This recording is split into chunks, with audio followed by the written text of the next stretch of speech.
Happy Sabat mga kaigsunan. Ulahan kaita na nakaabutan dinhi sa balay alampuanan aron sa paghimayaw pagdaig sa Ginoo. Karon naata kita karon sa ika-42 nga fellowship sa CCLTS. Sa mona siya ang misay sa awit nindot tungod kay nagkauluhan kadto o gitawag nga sukad pa sa sinugdan ikaw gipili. Mauna na kita na nahimong tao gitaw sa kalibutan. Sigurado na kita nagipili kita. Pero bisan pinili ta, napud tay pagpili. Mipili ka sa Ginoo, mataw sa kalibutan, pero ang Ginoo naghatag og tawag nga power of choice. Matag adlaw sa kinabuhis tao, nagapili siya kung sa iyang buhaton. So niining nga adlaw mga kaigsunan, ang leksyon na atong pamalindungan niining kabuntagon adlaw papahulay. Ang gibasa sa atong igsuon ingon diri, pagmata isulob ang imong kusog o Zion.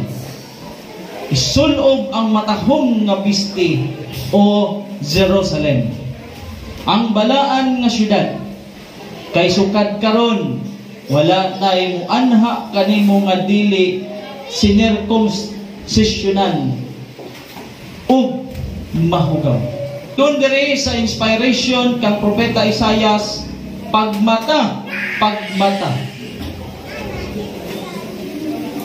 Put on thy strength, O Zion. Put on thy beautiful garments, O Jerusalem, the holy city.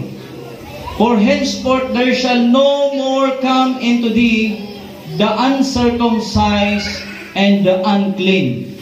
Muabot day ang panahon nga ang Zion, ang Jerusalem, ang holy city, mahitabo nga wala na'y mga dili tinuli or wala na'y mahugaw. Kanusa kaha mahitabo kini nga mga butang nga mitagna ni propeta Isaias. Ato unang tun-an unsay kahulugan sa gisgutan diri na Zion o Jerusalem. Ang Zion nagisgot na siya diri sa Isaiah 51:16, lay the foundations of the earth and say unto Zion, thou art my people. Unsay kahulugan sa Zion? Akong katawhan. Unsa kinsa ang musulod sa kusog? Put on thy strength, O Zion. Kinsa ang Zion? Thou art my people. Unsay giingon sa Acts of the Apostle page 12 paragraph 1. During ages, the spiritual darkness, the church of God has been as set on a hill. Unsay giingon? Ang city nga quote dire mao ang Church of God. Asa mabasa nga ang city mao ang Church of God sa Acts of the Apostle page 12. Mao na siya ang gisugo sa Ginoo na put on thy strength, O Zion, His church, the Church of God. Kinsa man ang Church of God karon? So, gisgutan po dire, O Jerusalem. Sumaybot pasabot sa Jerusalem. Atong basahon ang sulat sa atong manalagna. Dire sa volume 8 sa referensya pahina 67 paragraph 2, Jerusalem is a representation of what the church will be if it refuses to walk in the light that God has given. Jerusalem was favored of God as the depository of sacred trust. Unsa ang Jerusalem sa atong panahon karon? Jerusalem is a representation of what the church. Jerusalem was favored of God as the depository of Sacred Trust. So ang iyang iglesia karon, Zion Jerusalem City Church. Kung saan nga church, mao na ang Seventh-day Adventist Church sumala sa tagna sa propesiya. Nagisgot diri pagmata. Naabay tao nga matahon kung siya mata. Buot pasabot, muingon ganig pagmata, unsa na siya? Tulog na siya. Ang taong tulog, wa na'y mabuhat. Oh, unsa man na pagkatulog ang gisgutan diri. Kaduha, pagmata. Mao na mga kaigsuonan na kung naa ganita simbahan, magmatata. Matata. No?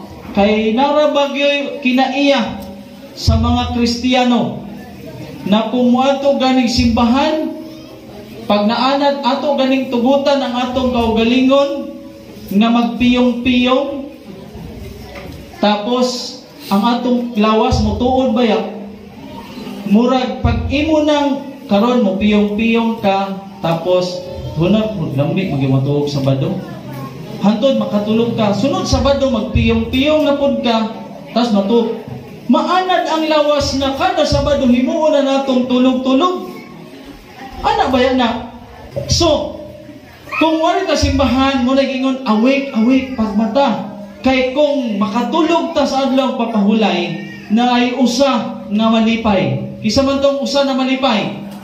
Wa gay laes Satanas gyud. Karon, maayo na lang kung kita ni. Nabisan gani kakutulugon ba? Grabe na yung kakatulugon. Unsay gihimuan ni sa picture? Ha? Kinsa ka na? Kailan mo na? Ha? Si Mr. D. Pag adto niya simbahan, taas magkayong sermon sa pastor. So, pirti naman yun niyang mura na siya kuan ba? Manungag. Ana-ana tong kauban niya, ana-ana na. So, di magimapugan, di ana na lang niya yung mata.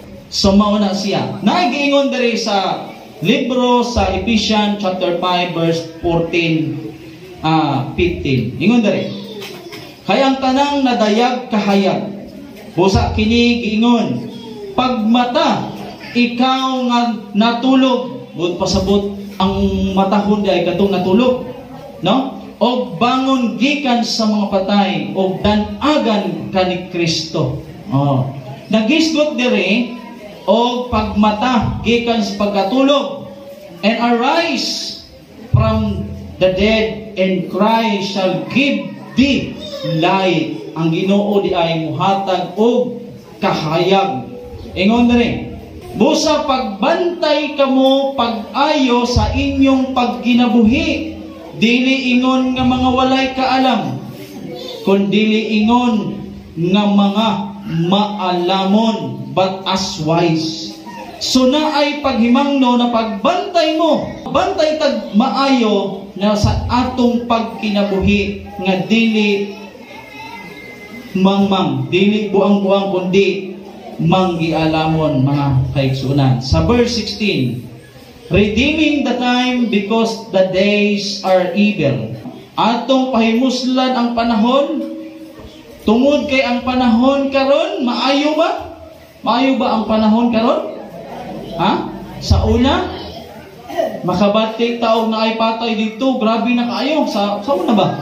Kanang hinumdum ko na gamay pa ko, kung na ay hitabo diha, grabe lubatan na ta. Pero karon, suway ninyo, ablihin inyong TV. Tanaw mo news diha. Atong panahon karon, mo-worse pag yun ni. Ingon na rin, the days are evil.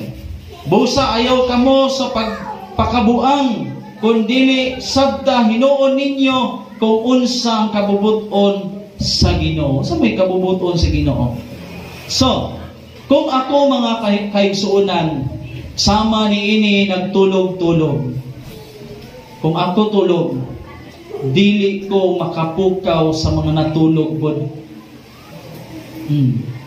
Kung ako tulog, di ko makapukaw sa uban na tulog pod. Nga naman, tulog man ko. Unsay giingon sa Spare Prophecy. Men and women are in the last hour of provision. Last hour of provision. And yet are careless and stupid. And ministers have no power to arouse them. They are asleep themselves. Sleeping preachers, preaching to a sleeping people. Mao na ang giingon sa Biblia, ang taong buta, naguyos buta, mahulog dito sa ang buta, gihan buta po ang nag-iya. Kini, ang preachers tulog. Tapos, nag-preach siya, tigtupod sa mga taong tulog po. Unsaon ako pagpukaw sa taong tulog na ako'y tulog man po sa mauna mga kaigsunan. Kay ang tao ba yang tulog yun? Kaya tulog ba? Imong pukawon, makamata. Pero ang taong nagkatulog-tulog, sa unsaon para nimo, lisod yun na mata. Unya si Satan malipay anak. Kay ingon man sa atong, di ba sa pagmata. Ingon diri si Satanas nagbuhat sa iyang labing maarangan sa pagpabilin kanila sa usa ka kahimtang nga walay pagtagad o pagkabuang. No? Malipay siya na gusto niya ang tao murag kontento na sa iyang espirituhanong kahimtang. Murag okay na. No? Okay na. Pero ingon dere, they may arouse from their spiritual slumber. Muhisgot ganitang spiritual slumber, dili ni siya literal, kundi mata pero tulog spiritually. Lisod ba yan ng kanang literal nga natulog imong kahon makamata, pero kining spiritual slumber lisod ni siya mapukaw sa literal nga pagkapukaw. Karon kung spiritual slumber ni gihilogway kini sa Mateo 25 sa napulo ka mga dalagang ulay nga sila natulog. O unya pagmata nila na ay kusog nga singgit nga nagingon, pamangon pagmata kamo kay ang pamanhunon na ana sugatan ninyo siya. So nakabarog, nakamata. Unsa man day ang espirituhanong pagkatulog, no? Sa kinabuhi sa atong propetesa, mao gyud ni last na iyang vision. In the last vision, I was shown that even this decided message of the true witness have not accomplished the design of God. The people slumber on their sins. They continue to declare themselves rich and having need of nothing. Unsay giingon? Sa ulahi pinakahuli nga panan-awon nga gipakita kang Sister White sa wala pa siya mamatay. Iyang nakita nga ang true witness nagmensahe sa iyang katawhan nga ang katawhan tulog di ay sa espirituhanong pagkatulog pinaagi sa pagpakasala o continue kini dayon mo ingon ta na I am rich and need of nothing. Kini nga kabutang na ako dato wala manginahanglan sa mga butang lisod ay na. Kanang mga tao mo ingon nga wala balo naman ko ana kanang Biblia basa na nako.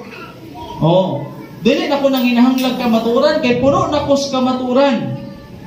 Oh, kana nga mga tao mauday na ang mga tulog nga mga tao, they continue to declare themselves rich and having need of nothing. Ang need of nothing, dili yun na siya magpatambag, di na magpa-Bible study. Nga naman, nagod siya mindset na wa na siya manginanglan o bisan usa. Unsa ang makapapukaw aning kondisyon? Ang makapapukaw aning mga kaigsunan. Kining espirituhanong pagkatulog, mao ang mensahe. But the message of the true witness reveals the fact that a terrible deception is upon our people, which makes it necessary to come to them with warnings, to break their spiritual slumber, and arouse them to decided action. So ang makabreak sa spiritual slumber, unsa? Mao ang message sa true witness. Oh, nganong butangan man gyud og true witness? Kana bang tinuod nga saksi? Ha? Naamog ko'y bakakon nga saksi? Pangutan-on gani ang akong papa sa una, og layman mi sa Leyte. Partner mi. Makasugat gani mig saksi. O daw sa man og reliyon ni mo brad. Ingon na kanang saksi. Ikaw, sa may reliyon ni mo? Aw kami ang matuod nga saksi. Ha? Naaday ana reliyon di ay? Kita mo kunin mo dito sa may sudlo no, na mo may simbahan dito. Adventista man to. Hindi kami man ang wala man ko'y nakitaan ang matuod na saksi. So mahibulong siya nganong matuod na saksi kay naamang ko'y false witness. True witness reveals the fact that terrible deception upon our people. Unsa nga deception? Kanang moingon ta na wala na ta manginahanglan sa mga butang. Langit nun.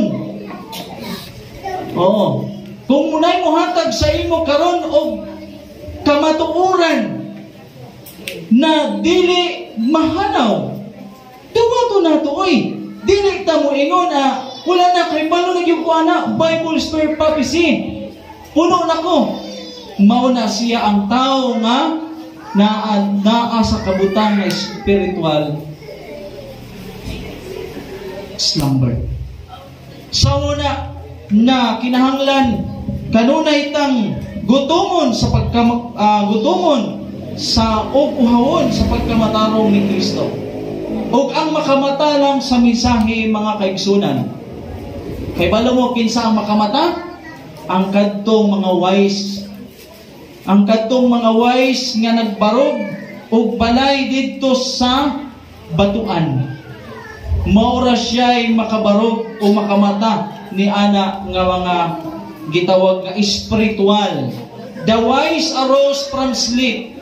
All who wait for the heavenly bridegroom are represented in the parable as slumbering because their Lord delayed His coming. At the message of His approach and responded to the message, and their spiritual discernment was not all gone. They sprung into line.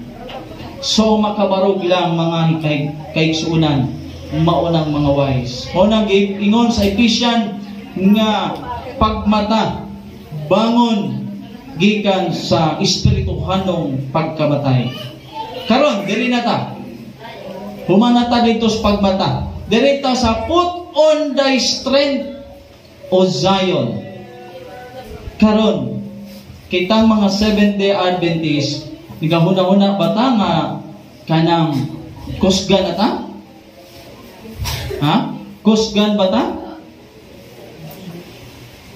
Porque Seventh-day Adventist na ta, makaingon na bata na kusgan na ta?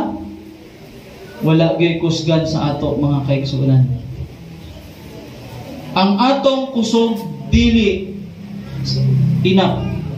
Ang atong kusog dili nakabarog. Dili nakabarog. Kay kinsang kusog ang makalahutay, kay kinsang kusog ang makabarog. Ha? Put on thy strength. Dili na ka mukuha, mupot sa strength kung strength ka na. Kung strong ka na. Sumot pasabot ang katawan sa Ginoo, kinahanglan pa mukuha og kusog asa gikan. Gikan sa Ginoo. Put on thy strength o Zion. But pasabot, na ako'y nakita Andre, na ako'y gipangita na bersikulo sa Biblia. Kanang kanta na, You are my hiding place. Diba? Masa nga na verse na, verse, di lang ko kita. You are my... Tapos, I am deliverance. Say, lyrics, kalimot to. Ingon niya Apostol Pablo. Nag-ingon ba si Apostol Pablo na kusga na siya? Grabe yung kadasig niya. ang Christ righteousness na anak kay Pablo, pero sa itan-aw ni Apostol Pablo sa iyang kaugalingon. Mauni. Apan siya mingon kanako, ang akong grasya igo alang kanimo, kaya ang akong gahom gihingpit diha sa kaluyahon. Sa ingon ni ana, labaw nakong gikalipay ang pagpasigarbo tungod sa akong mga kaluyahon, aron ang gahom ni Kristo mulandong nganhi kanako. Kay kinsang gahom, kay kinsang kusog, kang Kristo. Kay balo ba mo mga kaigsunan? Si Apostol Pablo, master niya ang Christ, our righteousness. Master niya na. Kung imong basahon ang Espiritu Stagna, gikan sa unang sulat ni Apostol Pablo hantod sa katapusan, ang iyag yung parminti, Christ righteousness, pagkamatarong ni Kristo. Kay kana nga pagkamatarong ni Kristo, maunay kinahanglan. Kay naa man gud tay pagkamatarong, ato unya basahon na.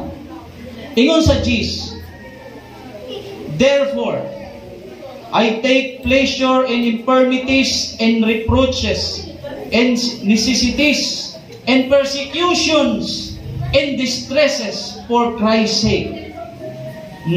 For when I am weak, then I am strong.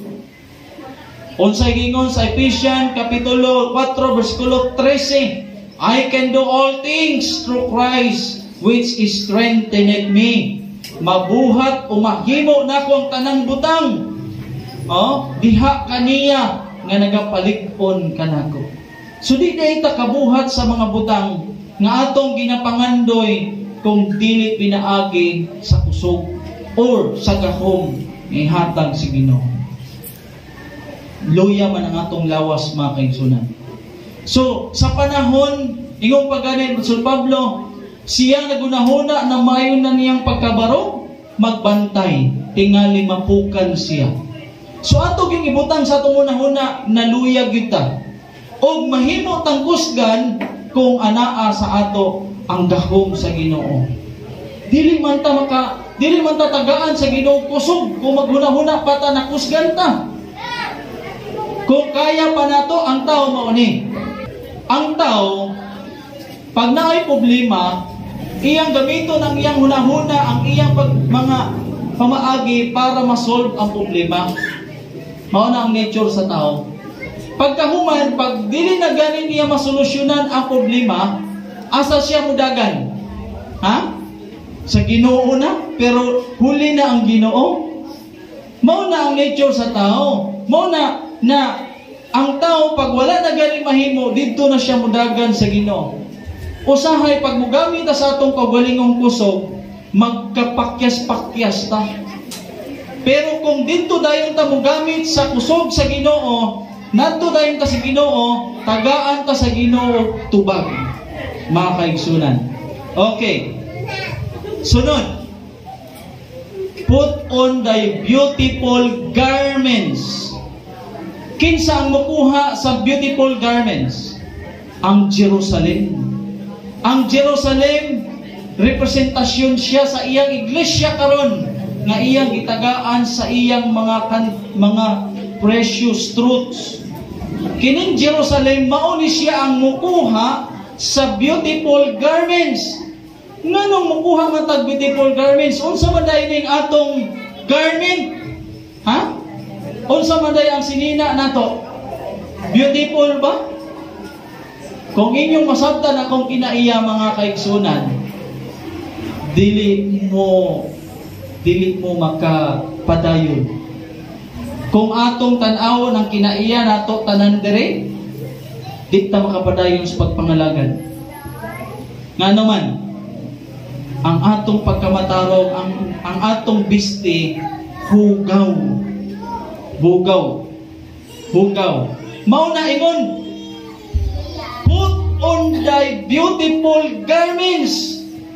Kanang garments dili na ato muna ipakuha sa Ginoo, isuot nato para halimbawa moingon kuha dito brad ang tuxedo o kini.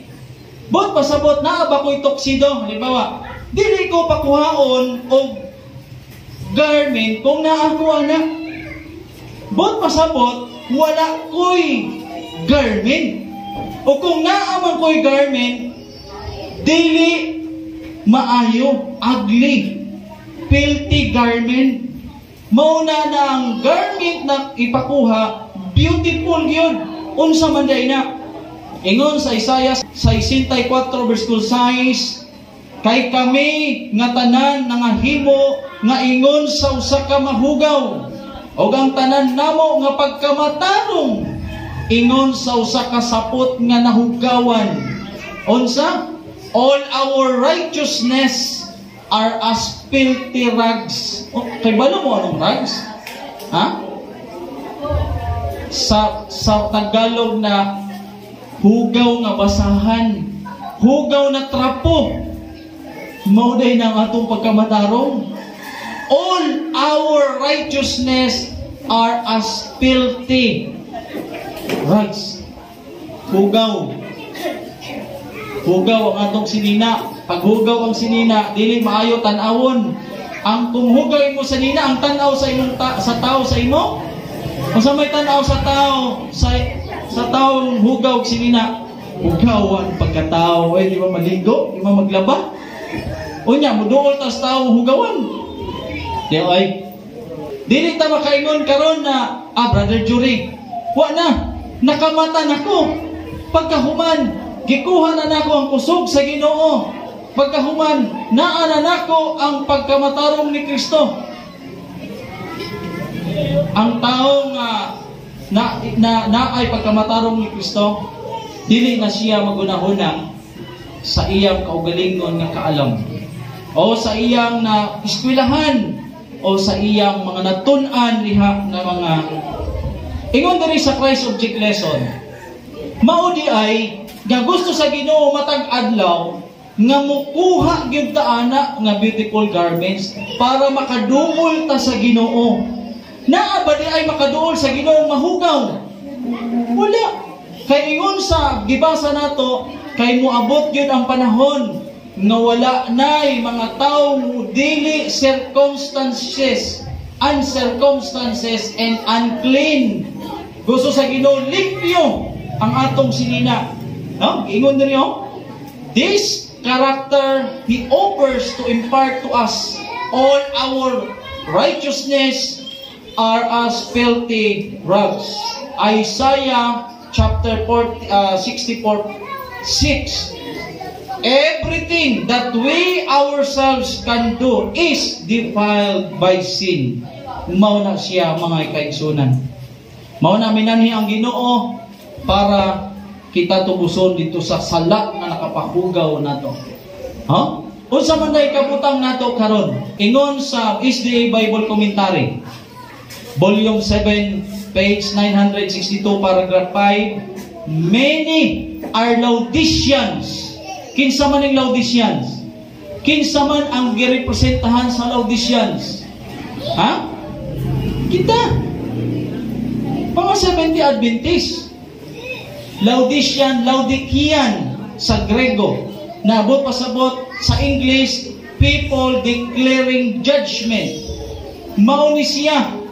They clothe themselves in the garments of their own righteousness. Modawat taw sa dili mga kaigsunan, ang Laodicea naa siya'y kaugalingon nga pagkamatarong. Dili ta suguon sa Ginoo na kuha ang pagkamatarong ni Kristo kung naana nato ang pagkamatarong ni Kristo. Mabasa na siya. Mauna sa Pinadayag 3, versikulo 18, ingon siya, I counsel thee, tambagan taka, Laodicea, palit o bulawan nga giulay sa kalayo. Palit aron ikaw madato, o palit o puti na raiment. Kanang raiment o garment parehas na ato nabasahon niya. Para dili makita ang atong pagkawalay sa plot, mupalit ta og white raiment. Akong gitanaw sa Swear Prophecy unsa na siya, ang komentaryo anang pinadayag 3:18, makita na siya sa Christ Object Lesson. Discovering the robes of His own righteousness, Christ will put upon every repenting, believing souls. I counsel thee, He says, to buy of me, kay kinsa mo palit? Kanako, white raiment thou, that thou mayest be clothed. Revelation chapter 3, verse 18. Mao na siya. Karon, ingon sa referensya, do God's servants be awake and do their work right, yet some of the members may fail to put on the wedding garment. A garment, you know, is something to put on the outside of the body. The garment, therefore, denotes a daily Christ-like deportment, the righteousness of Christ in one's daily life. Halimbawa, naikasal. Tapos ayun ang Ginoo sa Mateo 22. Mateo 22 man na. 1 ngadto sa 14. Ayun ang Ginoo. Pag kamo maimbitahan sa kasal, unsa may inyong buhaton? Ang wedding garment dito na nimo suoton sa dito na mismo sa venue o suoton na nimo daan sa balay? Ha? Imo nang suoton sa balay pa lang. Suoton nimo para pag-abot dito nakakuha na ka. Muna ang dressing chamber ang tawag. Daily ang pagkuha, dili pwede pag-abot mo sa kingdom, magbuot-buotan ka na dito. Di na ka hilig manubag, di na ka mo mukuhan, magbuot-buotan ka na dito sa kingdom, diling anak. Diri pa lang sa matag adlaw na to pagkinabuhi, mao nay garment. The garment therefore denotes a daily Christ-like deportment, the righteousness of Christ in the one's daily life. Sa matag adlaw na tong pagkinabuhi, kay pag-abot dito, diri pa lang dautan ta, pag-abot dito dautan gihapon ta. So karon, ingon diri sa Mateo 22, ang Ginoo na ay buhaton na kumbira sa kasal, ay kumbira sa kasal. Tapos naay mga gipang imbita. Ang gipaimbita giadto o andam na ang naluto na ang mga kuan, tanan, ang mga gipaimbita nagrason man sa ingon. Adto ta sa kumbiras kasal. Ngun siya adiko kay kuan man kapalit kog yuta akong gikultivate ang usan akon. Adto ta sa kasal. Siya dito bag-ora kong minyo. Bag-ora kong minyo gud biyaan ba nimo imong asawa? Bag-ora minyo. Tapos ang uban hantod nga ang kadtong gisugo balik na may gustong mukuan muna rin ayo siya adto sa tanang dalan kung naa kay makit-an dad adri mao na siya og ingon diri pag abot ani nga parabulo dito na sa kumbiras kasal ang king miabot. And when the king came into see the guest, iyang nakita dito nga kadto nga tao, uy, ipangutana niya, my friend, how comest thou in hither not having a wedding garment? Nganong di amang kadiri nga, wala ka magsulot o sinina sa kumbiras kasal? Nganong iabot man kadiri? O say, intubag ba ang kadtong tao? Tubag? Nganong wa siya mitubag? Ha? Nganong wa man siya mitubag? Kay balo mo kung sa ingon sa Spirit Prophecy, kay balo na magyud siya. Di na gyud siya mutubag, kay mutubag pa siya, kay balo naman siya daan, nga igimbitahan siya, miadto siya, kay balo siya, nasuotong daan ang wedding garment sa adlaw-adlaw, miadto gihapon siya, kay nagunahuna lagi siya na maayo na ang iyang sinina. Ingon ang hari, nganong ingabot man kadiri nga wa ka magsuot og wedding garment. Unsay giingon sa hari? Hala, Kuhaan ninyo na siya nga alagad, servants.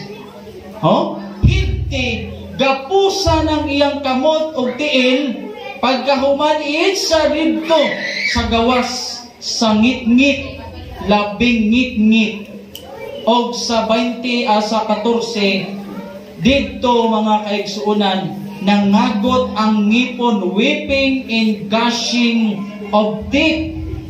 Kita na mo anang mga tao na nagkagot ang ngipon, grabe ka. Kuha, nga naman, ngadto man siya, nakibalo man siya, siguro unahuna siya ang iyang garment, okay sa iya. For many are called, but few are chosen. Daghan ang gitawag, apan diyutay ra ang magipili. Ano man, usahay, gusto magud nato ang ato lang gusto. Ang gusto sa Ginoo, dili nato sundon. Karon, ang komentaryo ana ingon, no? The parable of wedding garment, open and close parenthesis, Mateo 22:1-14, opens before us a lesson of the highest consequence. By the wedding garment in the parable is represented the pure, spotless character which Christ's true followers will possess. The fine linen. Sabot pasabot sa fine linen. Fine linen, limpyo gyud, hayag, tinaw, nindot sa mata, says Scriptures, is the righteousness of saints. It is the righteousness of Christ. The wedding garment or raiment, kanina ang nagingon ko na ang raiment o ang wedding garment, usara na siya. There is a volume 7 sa Bible Commentary. The white raiment is the righteousness of Christ. The wedding garment which Christ alone can give. Siya rin yung makahatag. Kaya nga kung karakter, kung inyong masabdan, dili mo ganahan. Ang atong karakter, dili makapakusgan sa kaigsuunan. Ang akong karakter, dili gyud makapadasig sa inyo. Kung saang makalahutay, makapakusgan sa ato ang righteousness of Christ. Karon diri na ta. Kaya ang oras nato mga kaigsunan, hapit na. Ingon sa maong teksto, thy city, holy city, for henceforth there shall no more come into thee the uncircumcised and unclean. Muabot ang panahon nga ang Jerusalem mahimo siyang balaan nga syudad, o wala na gyoy moabot diha nimo nga dili tuli o mahugaw. Unsay mahitabo sa Jerusalem o city o church? Mahimo siya unsa man? Purified, glorious church. Maunay giingon, pero dili mga kaigsunan mahimong glorious church kung dili ta mumata, kung dili ta mukuha sa kusog, kung dili ta mukuha sa beautiful garments. Mao na siya mga kaigsunan. Unsa may bot pasabot ani? Derita. Ang iglesia mga kaigsunan sumala sa komentary ni aning bersikulo ingon dere, by the wedding garments in the parable is represented the pure, no? That to church, ingon dere, to the church it is given that she should be arrayed in fine linen, clean and white, mga kaigsunan. Clean and white. Mao ni siya ang pamanhunon sa bridegroom. Mao ni siya ang bride. Kinsa man ang bride? Kinsa man ang bride? Sumala sa Great Controversy 426. Ingon diri, the church is the bride of Christ. God calls the church His body. Ang ulo o ang lawas, di na siya magbulag. The church is the bride, the Lamb's wife. God is the father of the family, the shepherd of the flock. but a mere outward connection with any church will not save a man. Unsa daw? Kung mabulag ta sa simbahan na maong lawas ni Kristo, ingon diri, apan ang gawas sa kondisyon bisan sa unsang simbahan dili makaluwas sa usa ka tawo. Ha? Unsa man ang simbahan? Giyang gi-appoint for the salvation of men. Ha? Kung gawas ka sa simbahan, mao na siya dili makapaluwas sa usa ka tawo. So kinahanglan yun, wadto ka sa church. Unsay giingon sa Biblia? Kung ikaw nakamata na, kung imong gisulob ang kusog, gisulob ang maayong bisni, unsa may atong buhaton? O ingon sa propeta Isaias sa 60 bersikulo 1, tindog, sidlak, kay ang imong kahayag miabot na, ug ang himaya ni Hiyuba misubang sa ibabaw nimo. Kaya niya karon ang kangit-ngit mo tapon sa yuta, o ang mabaga nga kangit-ngit mo tapon sa mga katawhan.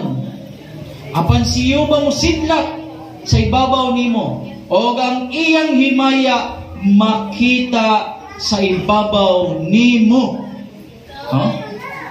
Unsay gingon si Ginoo? Arise and shine, for thy light is come, and the glory of the Lord is rising upon thee. Nganuman, kung ang glory sa Ginoo iyang ihatag nato, unsay giingon sa pinadayag? Kung kita dili walay robe of wala tay wedding garment, mao sa mabuhi bata kung ihatag sa Ginoo ang iyang himaya? Kung makita ang himaya sa Ginoo, naabay tao mabuhi? Ha? Hindi mabuhi nga tao. Dili mabuhi ang tao. Ingon diri, for thy light is come, and the glory of the Lord is rising upon thee. For behold, the darkness shall cover the earth, and the gross darkness of the people. But the Lord shall arise upon thee, and His glory shall be seen upon thee. Ang glory sa Ginoo ihatag niya sa iyang iglesia. Mao na ang tawag ana glorious church. Glorious church. Unsa ba? Bersikulo 3 o 4. And the Gentiles shall come to thy light. Ang mga Hintil muadto sa kahayag, and kings to the brightness of thy rising. Unsa ang mahitabo sa mga kings? Masulaw sila. Masulaw sila sa imong kahayag, sa pagsubang ana nga kahayag. Mao gani si Moses paggikan sa pagistorya dito sa Ginoo sa Sinai, paglusad niya ang iyang nawong perting hayaga sa himaya sa Ginoo. Kay kung dili patay ang tao na makasasala, muatubang ka sa himaya sa Ginoo, di ta kagwanta mga kaigsunan. Unsay giingon? Ingon diri, lift up thine eyes around about, tanawa, palibot, and see, all they gather themselves together, they come to thee. Ang mga Gentiles mo adto yun, maminaw sa Bible study. Thy sons shall come from far, lagyo, gikan sa lagyo, and thy daughters shall be nursed at thy side. Di na tamuan to pas mga lugar para magwali dito. Tapos na ay gusto magpabautismo, pagkaunya-unya, amo atras. Di pa ko andam. Ngano day? Andam ba day tatanan? Kasi may andam na to. Kung ingana ang mentalidad nga di ka magpabautismo, kainon ang motoo o magpabautismo mamaluwas. Karon kay balibad man, wa ra bata kay balos atong kinabuhi. Pero dire mga kaigsuonan, dili na ang leman muadtos pan balay-balay, kundi sila na gyud ang muadto. Sila na muadto. Unsa muadto? ang mga tao, mga hari, mga kings, moadto. Unsay gingon? Last verse. Then thou shalt see and flow together, and thine heart shall fear and be enlarged, because the abundance of the sea shall be converted unto thee. Unsay buot pasabot sa dagat sa Biblia? Pinadayag 17:15 katawhan. Unya, because the abundance of the sea shall be converted unto thee, the forces of the Gentiles shall come unto thee. Unto you. So dili dahil ta makapabautismo, dili ta mahimong epektibong mensahero sa Ginoo, mga kaigsunan. Kung dili ta mumata, kung dili ta mokuha og kusog gikan sa Dios, kung dili ta musulob sa maayong bisti. Kung dili ta mutindog, ingon diri, arise, shine, for thy light is come, and the glory of the Lord is rising upon thee. So atog yung himuong moto, mga kaigsunan, o atog yung panganduyon sa Ginoo, nakita makamata sa matag adlaw. Dili lang literal kundi makamata ta sa atong kondisyon, atong spiritual kondisyon sa atubangan sa Ginoo. No? Makakuha ta kanunay sa kusog para makalahutay ta. Musulod ta adlaw-adlaw sa gitawag na wedding garment o white robes, gitawag na white raiment, kay putli na gyud siya, wa na siya ihugaw sa tumbangan sa Ginoo. So mao na siya, mga kaigsunan, hinaot nga mutag usa kanato makakuha tag mga pagtulunan gikan sa balang kasulatan nga mohatag sa ato og kanang hope na kita makapadayon sa mensahe. Og dira kutob maayong unto sa atong tanan.